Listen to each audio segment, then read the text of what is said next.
Welcome to Transcendent Psychotherapist. In this episode, I'm going to be reviewing this great little book called Meaning in Absurdity by Bernardo Kastrup. What bizarre phenomena can tell us about the nature of reality?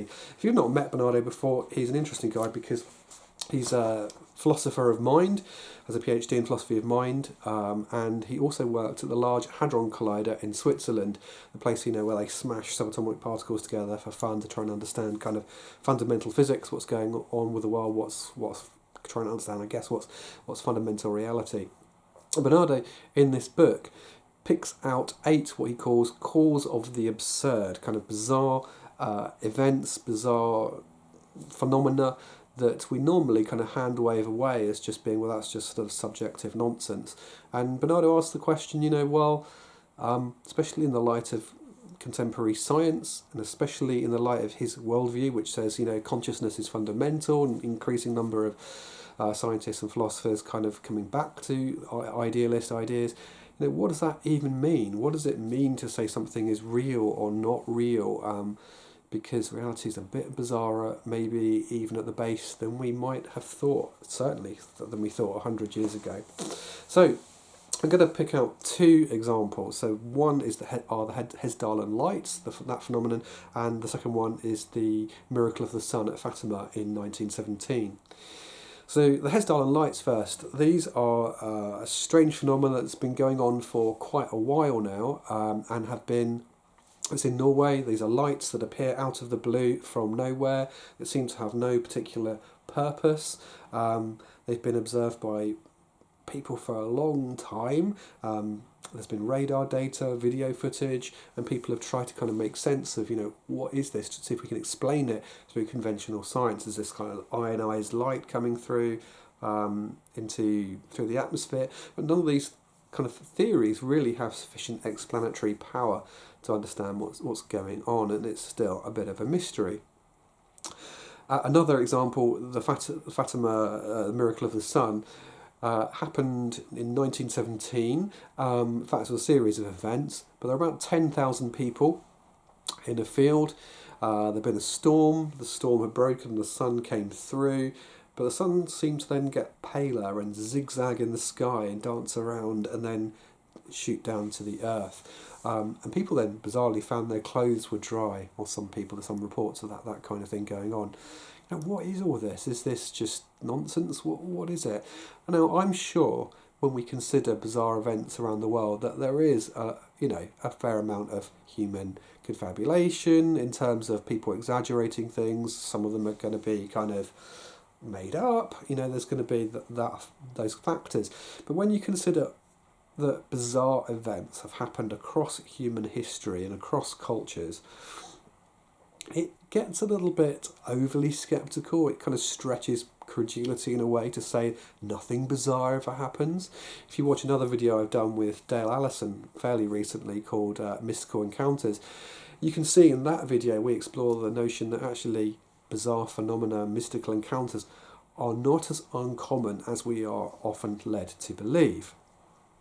So, what do we do with this stuff? Now, Bernardo offers, I think, a helpful framing of this philosophically, and he talks about what he calls weak objectivity and strong objectivity. Now, in science and in the way we often approach phenomena, we are assuming a kind of real, strongly objective world out there that is true whether observed or not. The world just behaves itself in regular fashions regardless. And this is called realism. The idea that the world out there, there's a world out there that is just mind independent. Okay? Now, Bernardo points out actually pretty much all of what we know can't be strongly objective, because, and he defines it this way, so strongly objective truths are truths that are, or events that require no reliance on any observer. Okay? A weakly objective event is an event that is seen and observed by 2 or more people. Now, if we then consider everyday events and bizarre phenomena and what goes on in the lab, we see that, well, all of human observation is weakly objective. So the question then becomes, well, if scientists observing phenomena in a lab, say more than two people looking at a phenomena and trying to make sense of it and interpret what's going on in the lab, how is that different?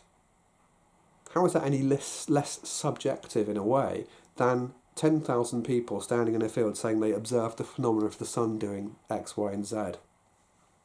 These are both weakly objective phenomena. Now, we tend to categorise one bizarre phenomena differently to everyday events simply because it's bizarre, okay? Because this is not what we are used to. But it's not a really scientific approach to say, well, that couldn't have happened because this doesn't normally happen. You can see how we are always bringing an interpretive model of the world, of how we think reality works, onto phenomena, onto data. Now, Bernardo then kind of looks at quantum mechanics and quantum physics and then says, well, look, what we seem to be seeing and knowing about reality now is that the world, or physics, is fundamentally shaped by consciousness. A series of experiments have been done, and they've been testing this out since the 1920s, much more recently since the 70s, 80s, 90s, and more to date, showing that how particles or matter behaves is fundamentally shaped by conscious observation. Now, if that's the case, as Bernardo puts it, psychology, in a sense, is more fundamental than physics.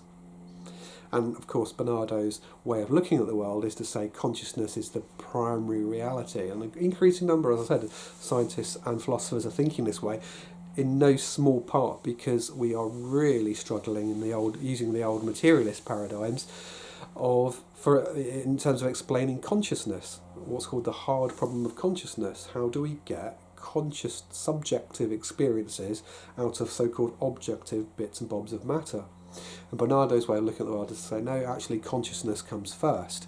The reality is a fundamentally conscious field of mentation. Okay? Now, if this is the case, the kind of so-called objective truth and subjective truth breaks down because the whole of reality is a field of subjectivity. And when we sort of ask whether something's objectively or subjectively true, we can't really ask that question in the same way now. Reality itself is interactive with subjectivity and just is subjectivity. Now, Bernardo kind of then says, well, in this book, I'm putting it very, very simply, but basically says, look, if that's the case, then when we get novel subjective experiences, then we can't really dismiss them as not being objectively true. The whole of reality is shaped by kind of within subjectivity.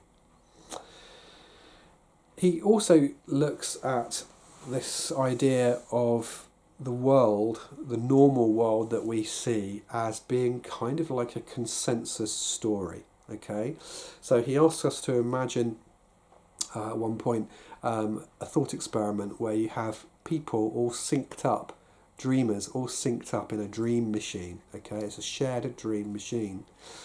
Now, they're all hooked up. No one of them can kind of control the dream. It has to sync with everybody else. And so they would all experience a shared consensus reality. And they might, they might be able to introduce some novel aspects into it through their own interaction with the others, but they can't control and shape the whole thing. And Bernardo says, well, if the whole of reality is a kind of conscious field of mentation and that we're all kind of participating in that, then how do we know really that our consensus reality isn't kind of like that? We're participating in a shared dream. And then he takes it a bit further and says, well, look, if the whole of reality is a mental and conscious field, and we are occupying a portion of it, if you like, our shared consensus reality, then bizarre phenomena might be a little bit like kind of bizarre things creeping into a dream. Okay, so if I'm just asleep at night, I might have a kind of normal set of things that happen in my dreams, but there will be other bizarre things that might creep in as well. And, you know, if that is the case, then that might help us to understand what's going on with bizarre phenomena. And I wouldn't look at a dream where I had a bizarre experience and say, within the constraints of that dream, is this true or not true? It would be, all of it would be true in the dream. It's all real. It's all subjective. But then if all of reality is subjective, is all part of a field of consciousness, then all experiences are subjective. So to ask whether the Hesdalen Lights or the miracle at Fatima is objectively true or subjectively true is kind of meaningless, because actually all of reality is a kind of dreamed up reality. And so we might just get, like a dreamer would, bizarre phenomena creeping in from time to time. And I think this is a really interesting and kind of novel way of looking at the problem. But it requires that we kind of entertain the idea of idealism, that the whole of reality is fundamentally about a kind of consciousness. But if we do that, then it gives us a new way into thinking about odd phenomena. Thanks for listening. Please do subscribe if you're not subscribed already to get more content like this, and give us a like if you found it at all interesting, and I'd love to hear what you think. Do interact with me, leave a comment, that would be wonderful. Thank you, take care, bye.